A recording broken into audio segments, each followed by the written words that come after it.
Welcome to Simulation Pulse Live, episode number 42, I believe. Wow, 42, 42. maybe That's 41. I need to look this up ahead of time. This is how I open up and cool. every time I'm like, I'm not sure what episode it is. Like, that's going to be yeah, 41, episode 41, not 42. That's next Friday. So we might have a pretty short one today. I think it's obviously summer months. Everybody's pretty busy.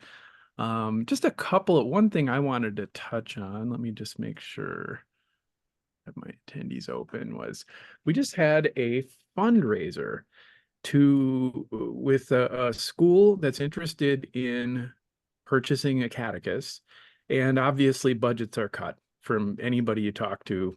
Budgets across the board in higher education are getting cut in a big way.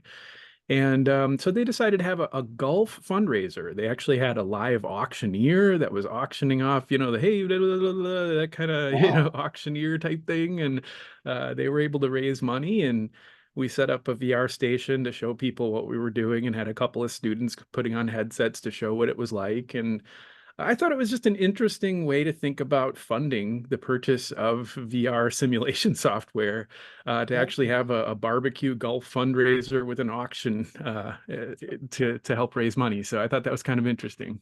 that's pretty cool. Yeah, yeah. Pretty cool. So, and it just kind of made me think, and the only thing I really wanted to talk about today was just this idea that, we hear a lot from these schools that are looking at buying or want to buy a catechist, but because budgets are getting cut, we're seeing a lot of people, they're coming to us and saying, we really want to buy a catechist, but we just got our budget slashed and we don't have the capital to work with, so we can't buy a catechist. And then other schools come to us and they're saying, our budgets got cut. We have to buy a catechist because they Right. see it as a way to save money, to actually like save cost over some of the other investments they make. So it's just kind of an interesting dichotomy. Like some people see it as something that's going to cost extra. That's a new thing that's going to cost more. And some people see it as a way to actually resolve and help manage some of those budget cuts because you're able to save so much money over traditional methods. So that's kind of an interesting situation I observed this week. Yeah, it's a dichotomy. It's an interesting dichotomy. It's a weird position sometimes to be in because a lot of times you're thinking, okay, we need to get simulations, we need to get this piece of equipment, that piece of equipment, those kind of things. And so you're thinking about it in terms of the small purchases. Okay, I got to buy this thing for 1,000. I got to buy this thing, but that adds up really quickly. And if you're buying a bunch of mannequins or you're buying a bunch of mannequin parts and pieces and those kind of things, it adds up really quickly, and you don't realize how quickly it adds up. And then at that point, you're like, gee, I guess I could have just bought a catechist. Like, why didn't I do that? So yeah, that's it's interesting to see that happen. Yeah. Welcome, Mitch. Hey, Hey, Mitch. Mitch. Hey, sorry, I was in my headset and couldn't see the time. Didn't It realize the was time. like, oh Easy to gosh. lose track of time, isn't it? Yeah. I was just telling these folks about the idea of a golf fundraiser as a method of raising capital, raising cash to be able to purchase a catechus, and then further sort of, discussing this idea that some schools are coming to a catechus and as a way to save money, to actually, because of the fact that their budgets are getting cut, they see it as a way to reduce costs, and some of them see it as an extra cost, so they can't afford to buy it because our budgets got cut. So there's this interesting dichotomy, and that's what we were just starting to talk about in terms of some schools just not really understanding that it can be a cost-saving measure, or actually how that would operationalize as a cost-saving measure, versus others that are just, yeah, like we can't afford it because it's a new thing, so how do we communicate that to our customer base that there's an opportunity to actually save money using VR simulation? Well, what I was working on earlier is an actual case for that. So blood administration is something that students cannot touch in clinical at all, period, because it is illegal to do. Mhm. And doing it in our skills classes is really expensive. Just buying the blood bag Mm, to have for students to use, they're about $100 a piece for wow. just an empty bag. There's nothing in it. It is just a bag. that has all the blood labels and stuff on everything on it. And so when we had to discontinue doing that in our skills class, and we kind of just made it more theoretical. So students never get to actually do the process of hanging blood. And so by doing this in VR, my students now are actually going to get to go through the process, work through it, and I'm not going to be spending every semester a ton of money on blood bags. But not to mention that, but also the tubing that you have to use because there's specialized tubing for that. Gloves, needles, syringes, IV caps, IV catheters, all those other pieces of equipment. When you put it all together, I have to buy at least one, if not two or three per student. Well, whenever I can then do it in VR, I don't have to buy all those things. I can just hit reset or reload the simulation, and now my students get to do it, and they're not having to pay for those supplies 2 to 3 times over for a skill that they won't get any other way. And what was the name of that? The delivering blood to giving blood? Like, is that's Yeah, basically blood administration. That's blood like hanging a administration. bag of That's it. blood for a patient. So like when someone has a low hemoglobin and they're having symptoms and stuff, we would give them a blood transfusion. And that's a really expensive skill to work on with students and to train them on. And like I said, they cannot touch it in clinical. They can observe and see as the nurse does. But again, we don't do that often anymore. It used to be a very common, it was the #1 prescribed treatment within hospital systems for years. And I was a part of a group that working to decrease that in the US because of the risk associated, because it is a very high risk Very dangerous. skill. It's very high risk. And, so that's why students can never touch it at all. And so when you're approaching this and you've got a need in your curriculum and you're looking at ways to save money, you can't, it's like one of those things where like all of these individual niche things, you can't just go on the market. You can't go into the Oculus home store and look up the blood administration app, right? And then just like download and buy it and whatever, there's really, I think that's one of the things that we found is our sort of our little unique space in this market is that we capture these real narrow niche things that just a lot of other schools just aren't really, there's not a big enough market for a custom, for a company to spend millions of dollars building an app to do it, so, but you can use it using the sandbox of equipment and content and patients and stuff and IV polls and all the stuff we already have. So you actually went in there and built this yourself, right? This is Acadicus. We didn't build it. Like this is the first time we're hearing about it. So we had known, it's nothing that we're creating, but you were able to use the existing assets to create the simulation. Is that kind of correct? Yeah. Cool. And so we're doing with every student in advanced skills this summer. This is our pilot. And normally our students have to do a quiz, and it's a quiz that I wrote, and it's really hard because it should be, because this is a very dangerous process. So we need to make sure that they are competent in this skill. So now I'm going to be comparing pre-Acadicus, post-Acadicus scores to see how our students do, and to show, just that this is what VR can do. But yeah, I built this all completely with things that were already in Acadicus ready to go.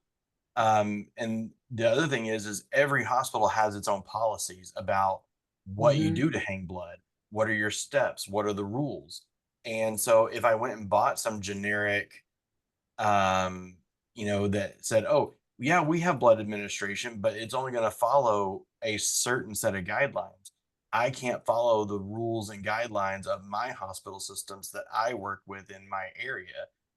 And, they don't vary greatly, but they do vary to a point that it is significant when you're trying to produce nurses to go in the workforce. Yeah, and to dovetail off of that, actually, so our nursing faculty wanted a transfusion reaction scenario. And so we put the the time and the money into developing the sequencer to go along with that transfusion reaction. So now, like Mitch is saying, like your students can learn that skill of hanging blood. And for our students, they wanted, our faculty wanted what happens when it goes wrong. Like you don't want to simulate that in the real world. Like you don't want that to happen. I shouldn't say simulate because that's not simulating. You don't want it to happen in the real world, you know? So this is something that's completely simulated. We can just, and the nice thing about this too, and John, you mentioned things like Oculus and stuff like that. So the problem with, let's say we did find something, John, and it was perfect. And it was absolutely what we wanted. It was blood administration. It did the transfusion reaction, like the whole thing. It covered everything Mitch was creating, everything that Madison College created. It is absolutely perfect. And it's $10. You're like, oh man, $10. I can spend $10. There's no problem. So you go and you get it for $10. Cool. But now you have a problem. How do you scale it? Because Oculus knows if you log into your account on multiple headsets and then you try to play that game, so to speak, on multiple headsets, Oculus knows right away. And they're like, nope, you can't do that. You know, believe me, I've had that problem. Right. You voted for one account on one headset. You got it. And that's it. And now I doubt something that good, complex, whatever, would only cost you $10. It's going to cost you more than that. And then you're buying little niche things all the way around where Mitch and I are just creating these niche things that we want in the Acadicus, you know, we just build it in there. We're like, okay, yeah, this is a very small market that's going to want the blood transfusion reaction, you know, or like Mitch said, hanging blood and that kind of stuff. Like, I can't, you know, not, okay, that's all I got. I use it once and I'm done. And I spent $30. And by the way, I have, you know, like me at the college, we have 40 MetaQuest headsets. So now on each of those headsets, I'm going to have to go and load that game for $10, $20, $30. Not going to happen. And then the minute anything changes about that procedure, or like you say, like Mitch said, any different school, every hospital, everybody has a different way. Every instructor within the school and hospital has a different way to communicate and train this. This way you can do it in your words, the way you want to do it, the way the best practices are, you know, so if something comes out, there's a research, you know, journal publishes something that says, here's a better way to do this. You can go in there in an afternoon and just redo your lesson, and now you've got a current lesson. It's in your control. Like you're not subject to waiting for the SMEs in another application to come up with it. It's sort of like you do whatever you want. It's your assets to do whatever you like with it. Well, and that's how I built it. I built it as three different. So actually, I built three scenarios to do this. So there's the first part of the simulation, which is, okay, we're going to assess our patient and determine if blood administration is appropriate. Then we have the second phase, which is, okay, blood administration is appropriate. Now let's hang the blood. And then we have the third phase, which is the reaction. So just like with Bill, we actually have the reaction phase, and they have to manage a blood transfusion reaction. And the nice thing is that, like you said, I can go in and, oh, you know what? Now there's a new standard for how we're going to treat that blood transfusion reaction. I don't have to email a company, say, hey, can you change out one med? Right. And then wait the how many ever week to get it back. And they're going to make me pay for that. Yep. I just go in and be like, oh, I grabbed the medication creator. I can be like, oh, don't need that drug anymore. Now I need to make my new drug. Now I have my new drug ready to go, and I can just make the change. And that's the nice part, is that I think I built three scenarios. I think in total it took me about 2.5 hours to build. Yeah. So not a lot of time to make changes. And you know, as I start doing this next week, I'm gonna find things that don't work right, or they're gonna be, I'm like, ooh, I need to change that.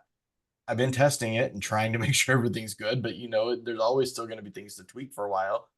and I just go in and tweak it and I fix it. I don't have to worry about someone else doing it. I just go in and make the changes. And if you're using, I don't know if you're using the sequencer for the reaction, but the thing about the sequencers is what I don't want people to think is like, oh, well, if you use the sequencer, it's set in a certain thing and I can't change it. No, you can still change it. So if Mitch looks at the sequencer and goes, yeah, I want that pulse rate to be higher. Well, fine. You can use the sequencer to go on to the next sequence, and then you can change the pulse rate still in the vital signs for the patient. So it's not even like the scenario itself or the sequencer is baked in to where you can't use it for anything but what it's sequenced for. Mitch may say, well, I think this heart rate's going to be higher. So Mitch moves the heart rate higher.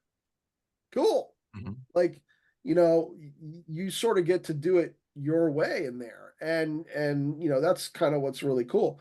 Our EMS program so our EMS program is sort of starting back up with virtual reality. I was doing the virtual reality for the EMS program, and then I left the EMS program to be in our Center for Excellence and Teaching and Learning. And so our EMS program has started back up, and they just came in this past week, Monday, and they had scenarios. So their scenarios are very short. The EMTs, they do 15-minute scenarios and then they go out to debrief, 15-minute scenarios out to debrief. And there's a lot going through. So they do 4 scenarios total. And in all of those scenarios, there were certain things that the students were looking for, like, why isn't this here? Why isn't that here? And the instructor said, hey, we really should put a nebby in there because they're going to be looking for the nebulizer. And I'm like, oh, okay. Yeah, no problem. I'll get that in there. And then I went home that night and I was like, boom, nebulizer, put it down. I'm going to put it there and we're good. And they're like, we should probably put, the EpiPen in there too. Oh, okay. Yeah, EpiPen, grab it, put it in there.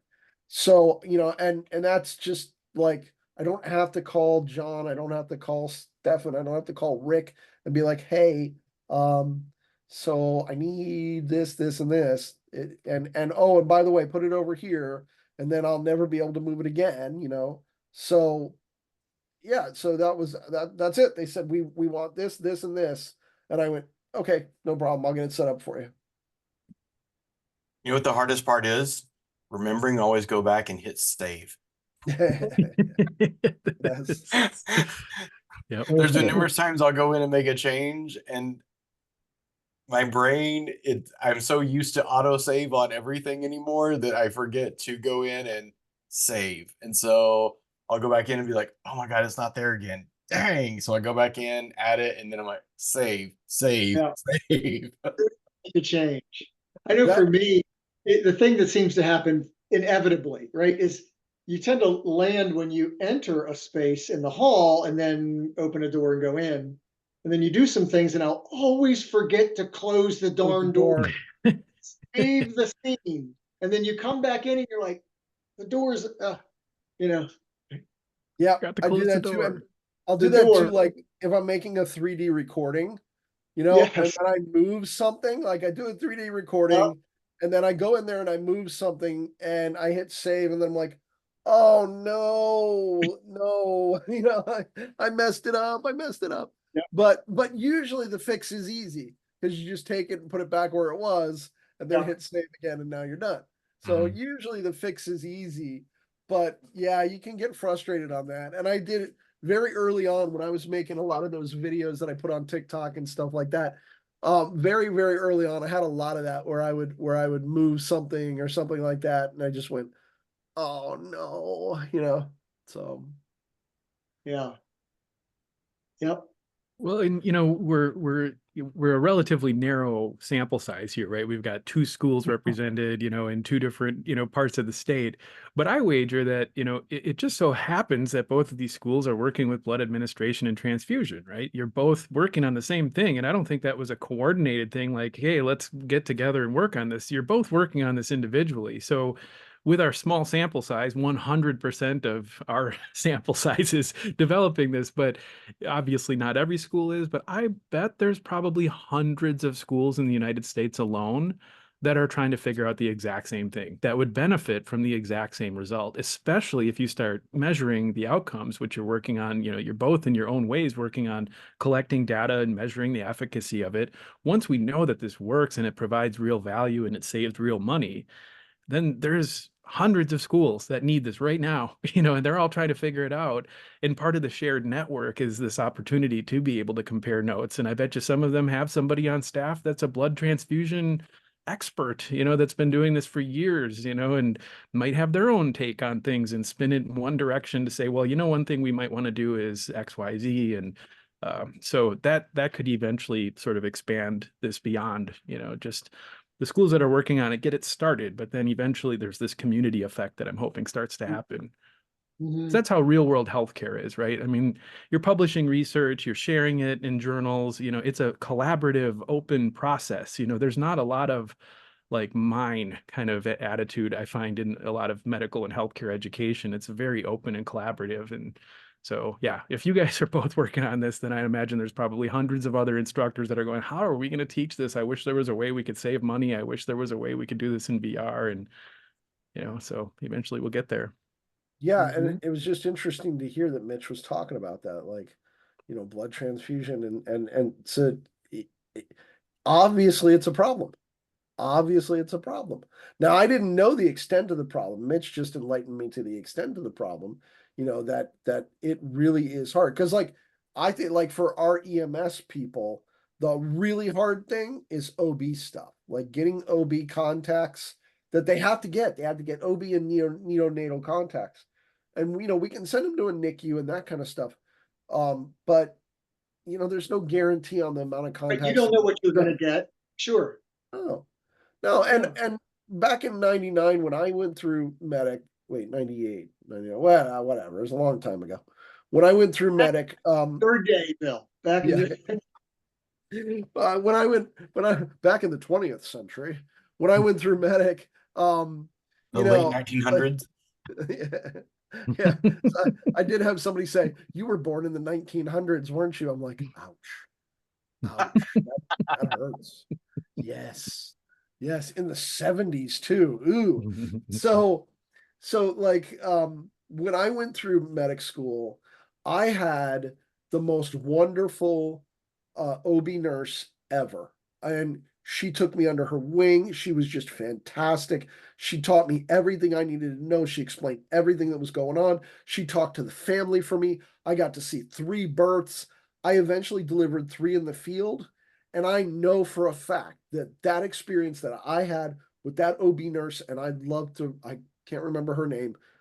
I know for a fact that that was instrumental in my ability to deliver those 3 babies in the field. I know it was instrumental in it. When I talked to my colleagues, when I talked to the other students, they all went, yeah, no, we didn't have anything like that. No.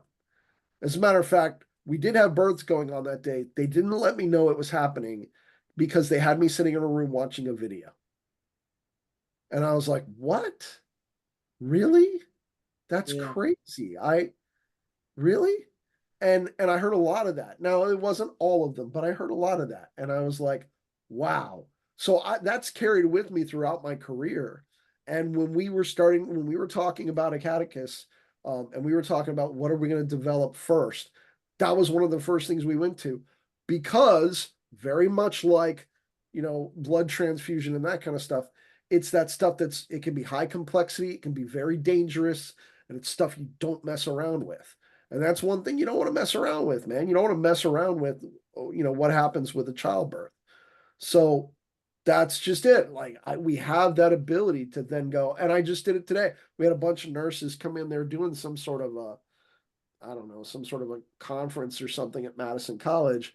And during the registration process, Jonathan, one of our nurses, was going down and getting all these nursing instructors to come up and check it out. And I had like 9 people in VR this morning just having some fun. And then I was like, all right, we're gonna birth some babies. And there a couple of them were like, not my thing. I'm like, nope, you're doing it.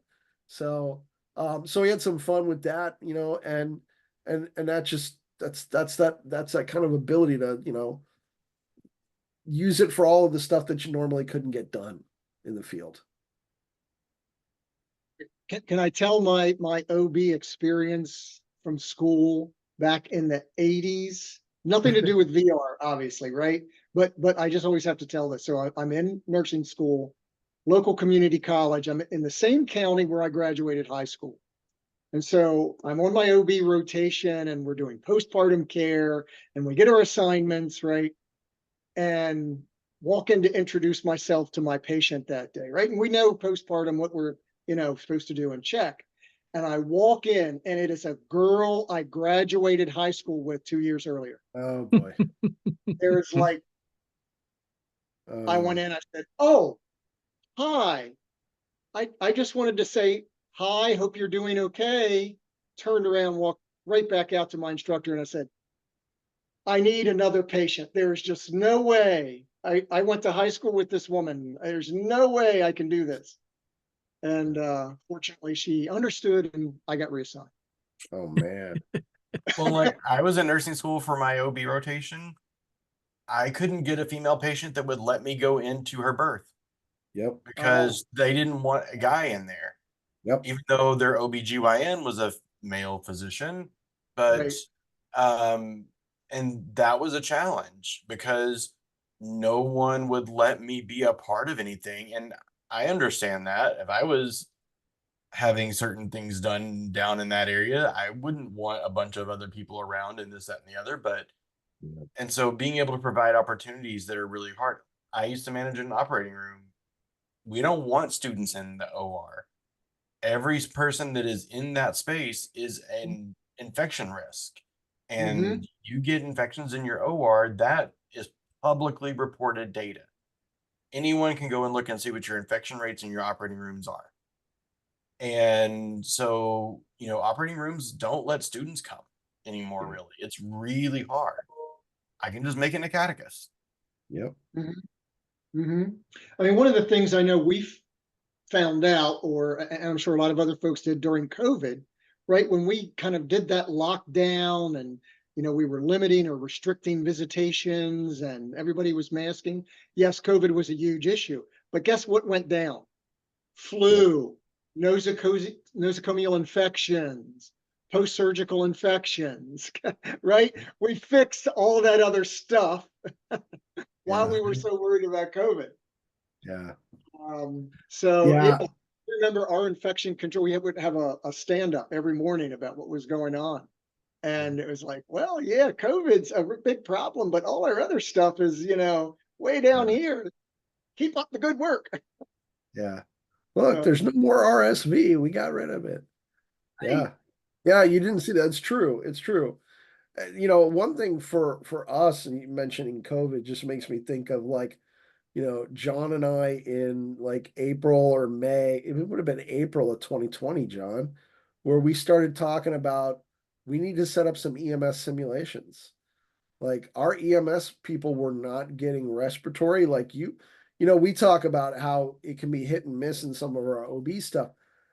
OB, yeah, I guess we can kind of get around, use simulation, that kind of stuff. But with EMS, like there's a certain number of everything that EMS students have to, get experience with. So you have numbers that you have to hit, and there are 15 of this and 20 of that, and so on and so forth. And when the hospitals, first of all, lock down and say no students, well, that's a big problem because where do most of our paramedic students get their experiences is going into the ER, right? They're gonna do ride time, but they're not gonna get as much during their ride time as they will in an ER, even in a few days. And when they did allow students to go into the ER, no respiratory patients. How do you get your numbers? And respiratory and cardiac are the highest numbers. Usually you have to see 50 of those, minimum of 50 of respiratory and cardiac patients. So how do you get that? And, I think I want to say by June or July, John, if I remember correctly, we had now an ER set up with 4 respiratory patients. And one was a COVID pneumonia, who was very resistant. And then we had respiratory and a cardiac arrest, and nobody was working cardiac arrests either. Like none of our students were working cardiac arrests. So we got our students 6 to 7 good contacts by shifting, and it was easier to shift because we didn't have to like, okay, we have to bake this in, or we have to draw this out, or we have to pull. Like we just went here, put this patient here, put that patient there. That was back when we were using Simon too, John. Like stick Simon there. Okay, cool. We can show needle decompression on Simon. We can show him getting better. Cool. Let's use him for that.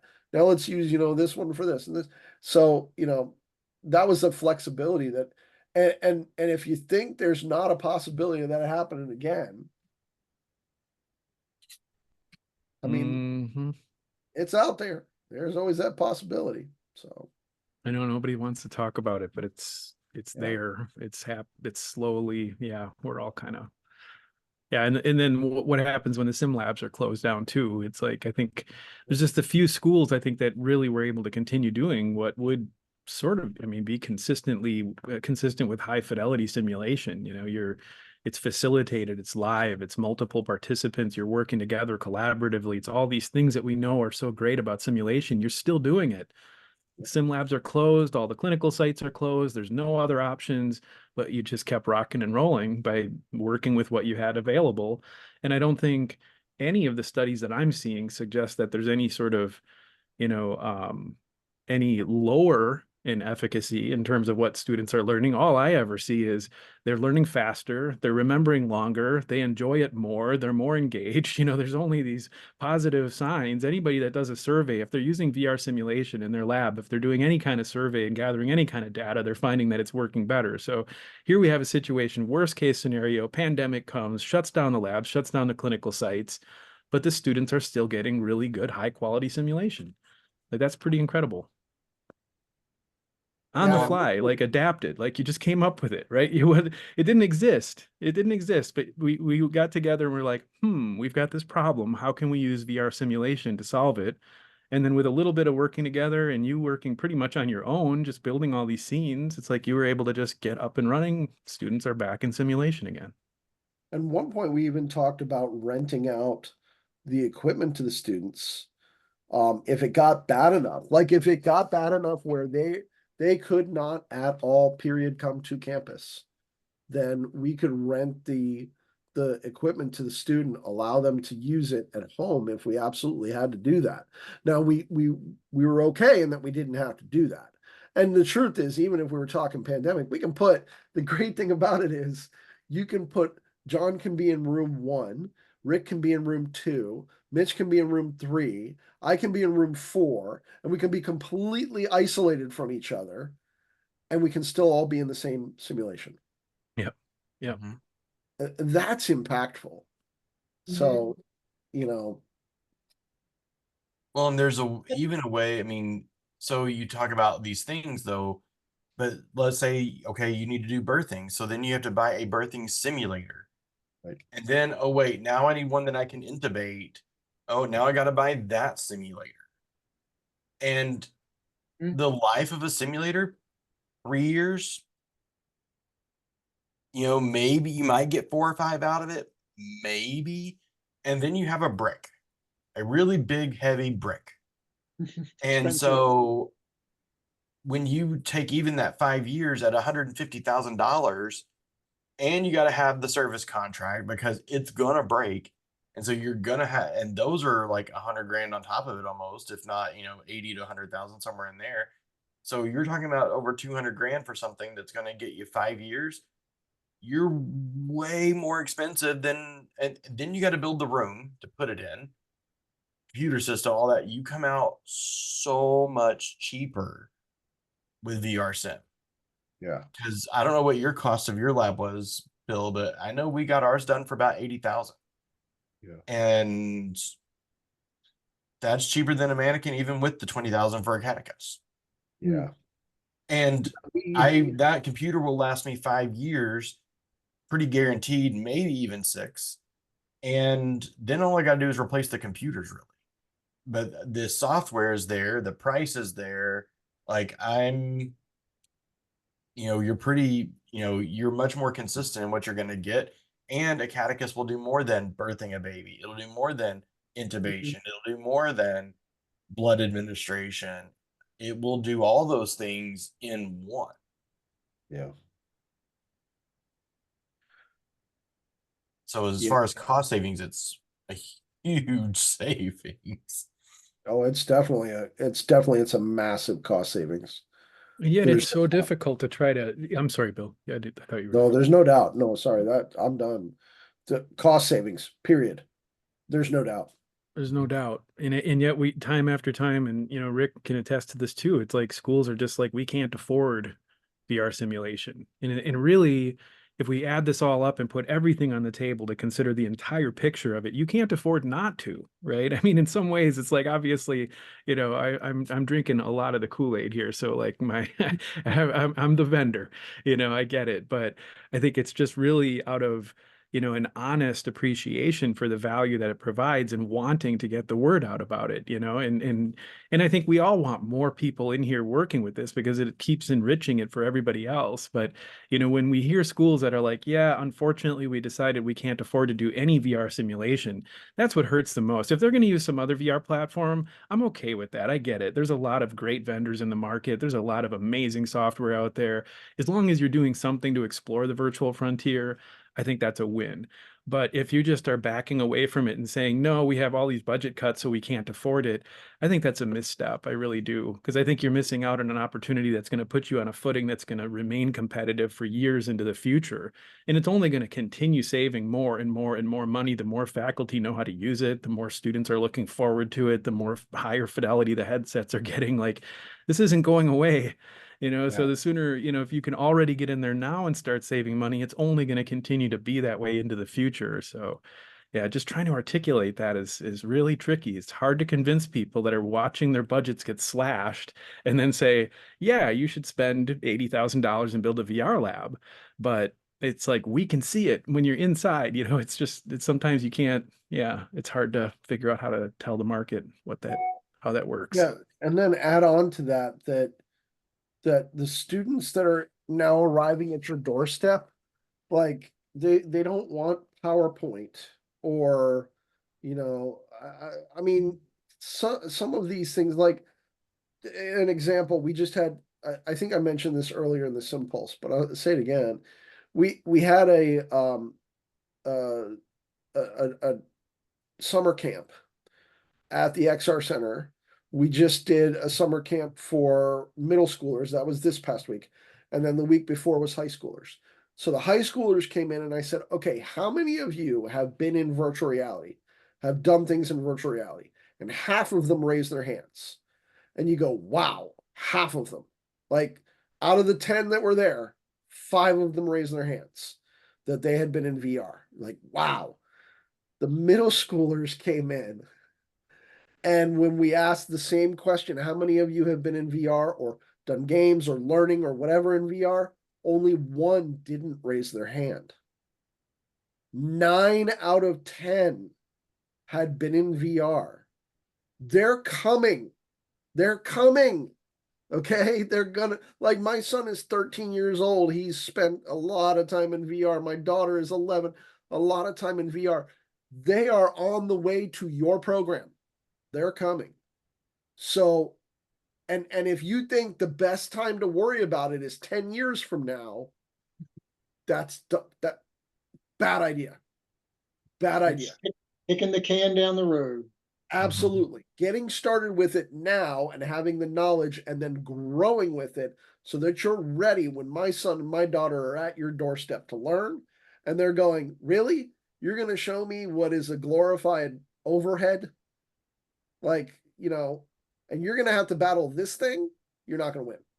Right. You're not going to, and that's one of the biggest things that we talk about right now is student engagement. And I guarantee you it's because of this little device right here. Well, we talk about student engagement all the time. This thing is actually going to be a wearable AR set soon. I mean, Ray-Ban has made one. It's out there. It's an augmented reality pair of glasses. Google Glass came out many years ago, just way before its time. But the wearable phone per se is coming, and you're now going to be competing against a device that you can't see them. Because I always say, I know if you're on your phone in class because no one looks at their crotch and smiles. Right. And so that's why I tell them, like, that's how I know you're on your phone, is because you're looking down at your crotch all the time. But what happens when it's right here in front of them? Yep. And you're going to be competing against something you can't see. I can at least see if they're on Facebook, if they're on Snapchat or whatever. When it's right here in front of their eyeball, I can't see what they're doing. I don't know what they're watching. They could be watching cat videos on TikTok. Absolutely. Instead of listening to my lecture or being Mhm. I'm going to have them engaged in some other meaningful way, which is why luckily our school has been able to get grants and stuff to be able to invest in all this to work on. And because we realize that we're going to be competing against, because these will be gone in the next probably 5 years, and we're going to be in wearable glasses that will have everything that's there for us. And you And can there's imagine plenty your of- student when when your son is going, if he wants to go into nursing school and he goes around and he goes to the nursing school A, and they say, well, here's how we do our teaching. We use, the PowerPoint presentations and we use the mannequins. And then they go to another school and they're like, well, we also have PowerPoints and mannequins, but we also have a VR lab. They get it. They know what that is. They know what that means. They understand how it works. They understand how much better they're going to be able to learn with that. And that's going to be real hard to not compete in that space in the future. I mean, we're already at that point. I would imagine, there's so many nursing schools that now have VR labs. If you're thinking about going to a school and you go in there and you get to put on a headset and you get to intubate someone or do some scenario like that, that's going to stick out in your mind versus another school that's like, nope, we can't afford to do that. We're not adopting VR. That's going to be challenging in the future to compete. Yeah, my son's already telling me which programs he thinks I need to talk to get them started in VR, because he's like eyeing programs like, this is what I'm thinking I might want to do. But I don't want to do it unless they're going to be doing some VR stuff. So Dad, you need to be talking to them about doing VR now so that when I get there in 5 or 6 years, they're going to be ready to go. Because I'm not going to be sitting there, like sitting in my seat and just watching. I want to be doing, and it's the way that they're doing it in school right now. Like my kids go to summer school. It's voluntary summer school. They love it every single year. They go to it every single year. Why? Because they do fun stuff. They do marble runs, and they do, like in STEM, they'll build, little robots and stuff like that. They'll do all of that stuff, and they absolutely love it. And that's the kind of stuff that engages them more so than a teacher giving them a thing and saying, here, go do this group work and then come back and let's present. Yeah, they like that, and that's okay. But at the same time, they're 21st century kids, man. Like my kids are ready to go. They want to learn that way, and they learn much better that way. Well, and I was reading an article because I was putting together some data for Wisconsin Technical College Systems because they're actually seeking money from the government for funding for simulation. And I was rereading a bunch of articles that I hadn't read in a while, and I came across one that was talking about that the best way of learning was through teaching the material, and that has about an 88% efficacy rate. And then they were talking then about VR, which has about an 85 to 86% efficacy rate. So we're right there with the strongest teaching method that, for retention, with teaching the material yourself while it's new. And that's the thing that hit me when I was reading that, because that article was about 3 years old. Yeah. So I would love to go and look back at that and repeat that study again. Now that things have gotten better, they've gotten stronger, they've gotten more real. Because I think back to the beginning of Acadicus, and I remember John and I joke about this, that there was like 4 interactables. Yep. There was like remember. a heart sound, a lung sound, like there weren't even vowel sounds in the beginning. Oh, And now we have with Gen 2, we have all these other features and all these abilities. And I would love to see what that efficacy rate looks like now. yeah. Because now we have new innovators and new people that are coming in and who are educators and creating new ways of using this stuff.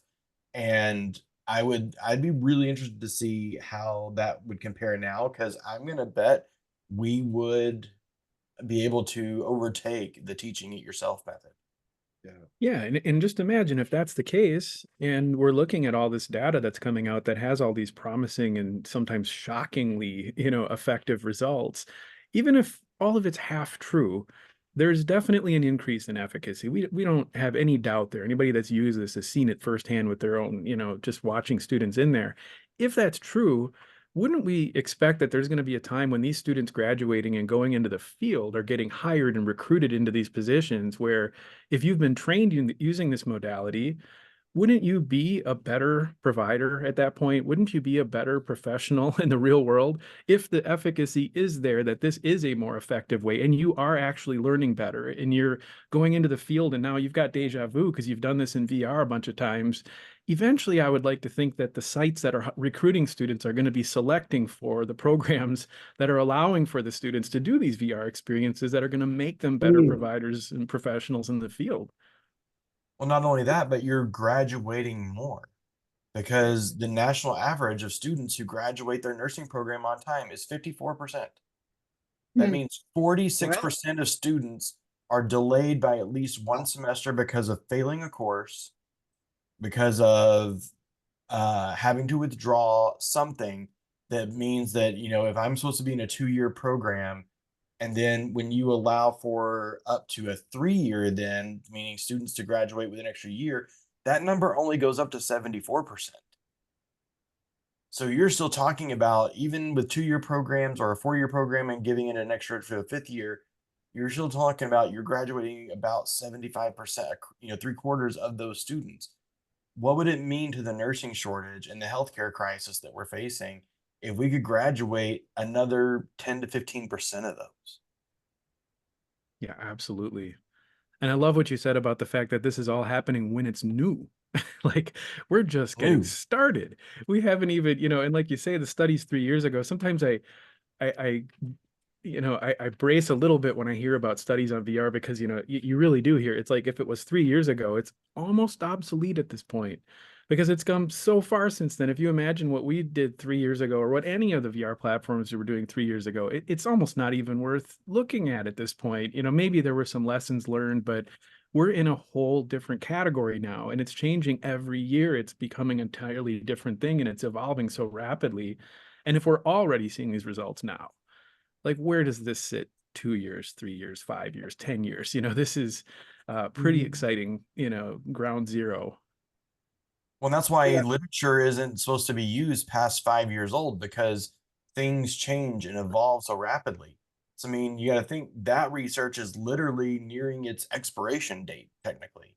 I Yeah, mean, 2 more years and it's going to be obsolete data anymore unless it was seminal work. So you're like, we're already getting to the point of, yeah, we need to be repeating these type of studies on the regular, because that data is going to be just obsolete. absolutely. And some of the state boards of nursing are not allowing VR simulation or narrowing the percentage of what can qualify. So obviously 50% in most cases can count for simulation to get the clinical experience to graduate. But now they're saying, well, no, only a small percentage of that can be VR simulation. And I have to believe they're basing that on outdated data. Right. Because if they were looking at what's possible now and they were looking at what students are doing in high fidelity VR simulation and seeing Yeah. that it's, the equivalency and the data and the metrics that are coming out of that, why would you not want to? It's like you're setting yourself back by Mhm. doing that. Like why it seems like we can match the efficacy of mannequin-based simulations for certain types of activities. So why wouldn't you allow for that? I think that's just confusing and it's going to change quick. I mean, they're quickly going to realize, I think, as we get better and better and at articulating and demonstrating the value. But for now, whenever I hear about that, I'm like, that's just a huge missed opportunity.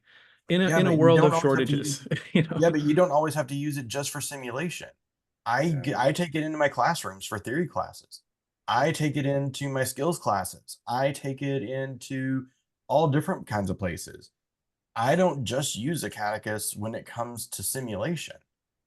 And Rick and I Right. are playing with doing, self-run modules to, replace coaching and tutoring. So that way then, oh, you know what? I got an exam coming up on CHF and COPD. I'm gonna go in. I'm gonna do those self-run modules where I can go in, and I'm calling them learning adventures. That's my title at NWTC for them. They can go in and they can select the different modules and use that then to tutor themselves and refresh themselves on information that they need. I don't have to facilitate it then. I don't have to run it. They just come in, enter that lab in solo mode. Boom. I have now my own non-facilitated VR that students can do. And again, students don't fail in clinical. Students fail in theory courses. And if I can help them retain in theory courses, that's money. Because everywhere in, because in nursing programs, you can't take, if a student fails in second semester, you can't just go and plop any other student in there. It has to be someone who has met all the criteria to be in that course. That means every student you have failed, that's money lost. And you lose them in the third semester, the fourth semester. You keep losing that money every single semester when you don't have a butt in that seat. So if I can do something that's going to help keep butts in seats, I'm making money for my school now. I am helping them, I'm preventing lost revenue, which Yeah, that's a huge key. and Mitch, Mitch and John both, you talked about money earlier, right? And you know how some places are just they have a hard time, like, oh, I got to put this amount of money in that kind of stuff. There are so many grants out there for this kind of stuff that it's like it's crazy. Like we had a so this is a little different. Our School of Academic Advancement, they had a grant they were already working on for another item, another thing that they wanted to do, and it was about innovation and all of that. And then when they started to have more trouble with what they wanted to do, and then they came over and saw what we were doing, it was like a light bulb went off, and they went, "Whoa, okay, hold on. We want to make this quick turn." Now, we got it done in 3 months, which I actually whispered to a few people, this isn't going to happen. Okay. But it absolutely did. And in 3 months, they took an immediate turn and went to virtual reality and incorporating virtual reality in their programs within 3 months made that change on that grant. So it Wow. can be done. Now that again, they were already starting some of the grant stuff, but when you're talking about getting a grant for something like that, there are grants out there for doing this type of innovation, and companies that are giving out these grants and places that are giving out these grants, they love to hear about this kind of stuff. Mhm. So, you know, and I know sometimes it can be really tough doing grant writing and all of that, but most of us have some sort of a grant office, some sort of person that even if it's someone who's done a grant before and can just help you fill it out. We have people that can help with those kind of things, at most of our institutions. So, I mean, most of what we did well, actually, I'd say probably 75% of what we did with Acadicus, with the XR Center, with all the stuff that we've done, it's grant funded. It's grant funded. My grant's even paying for my 75% of my salary. Yeah, So my and school is it's only easy to paying show for a chunk. return. Sorry, Mitch, I cut you off there. Sorry. I was say, so they're only paying, my school hasn't paid for my role since 2021.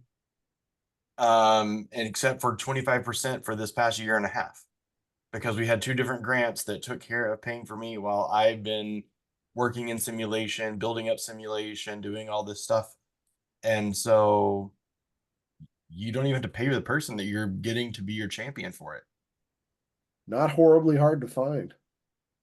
Not horribly hard to find. Our botany program, the stuff that we've done in botany, all grant funded. All grant funded. 100% of that. Like, you absolutely can do it. People love to hear about this stuff for grants, because they want innovative stuff.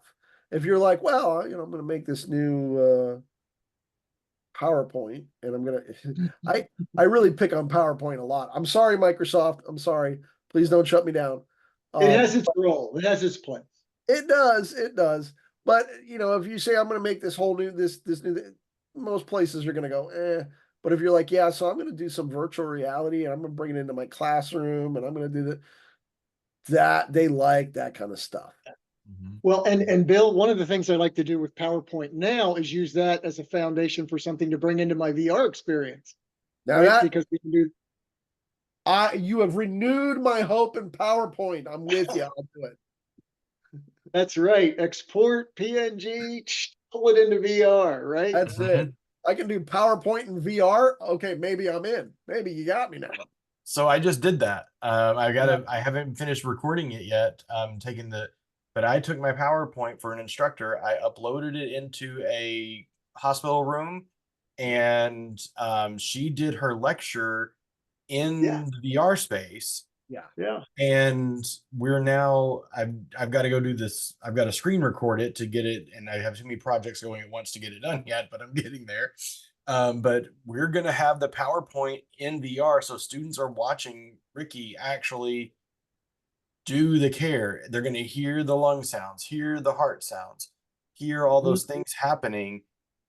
And then now with these learning adventures, like, I'm taking PowerPoints, I'm putting them in there, and then students are going to go to kind of stations along the way, and they'll be like, Millie is sitting there chilling out, and they're going to have to listen to Millie and hear that S3 heart sound that they're learning about CHF, see edema in her ankles while they're learning about the fluid overload. They're going to hear wheezing when they're learning about asthma, and they're actually going to provide care. And then I'll have another version of Millie just down the road again. And like, okay, now let's see when we give the bronchodilator, and they're going to have to take the inhaler, and I'm going to make them just go like at her and, just for the action of it. And then they'll hear, and oh, now she doesn't have wheezing anymore. And so, but you can make active learning with those PowerPoints in an Acadicus. Yep. See, y'all are going to save PowerPoint for me. Okay. You're going to bring You're welcome, Microsoft. You're gonna bring you brought Bill back to the table on PowerPoint. So yeah, it was always one of my big things. My students probably would have had a heart attack if I brought out PowerPoint in class. What? Are you sick? What's wrong with you, Bill? Are you okay? Because I was always doing stuff like bringing in a mannequin or bringing in a heart or bringing in I always had all this weird stuff I was doing anyway. Or drawing horrible drawings on the board or something like that, So yeah, you're going to revive PowerPoint for me. I'm in. Well, and if you just full circle going back, if you can't afford a grant, you can always do a golf fundraiser. There you go. Let me know where it is. I haven't golfed in a while. I need to get back out on the course. So I'm in.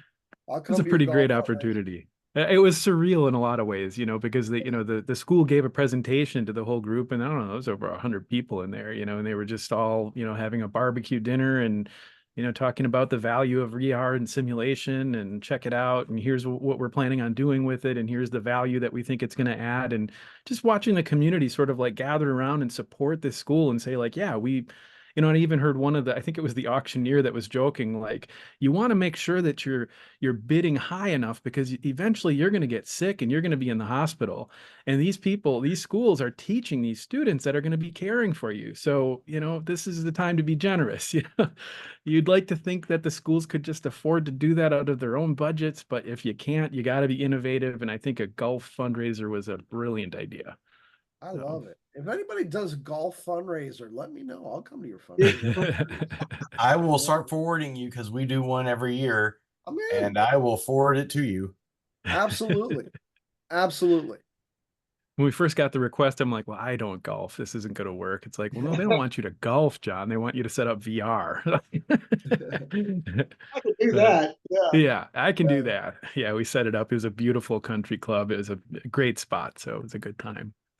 Well, we're at the Nice. top of the hour. I appreciate you all Wow. joining again. This is a great conversation. I really enjoy this. Every week, we Yeah. get a chance to talk, and we're going to work hard, I think, as we get into the fall semester to get more people in here joining our conversations, because I think there's a larger community out there. It's just hard to get people in summer, they're Oh all yeah. busy. Oh yeah. I do But- have a non-recording question for you. So when we're not recording, I have a question to ask. Okay. All right. Sounds good. I'll stop the recording here. Thanks everybody for watching. Thanks.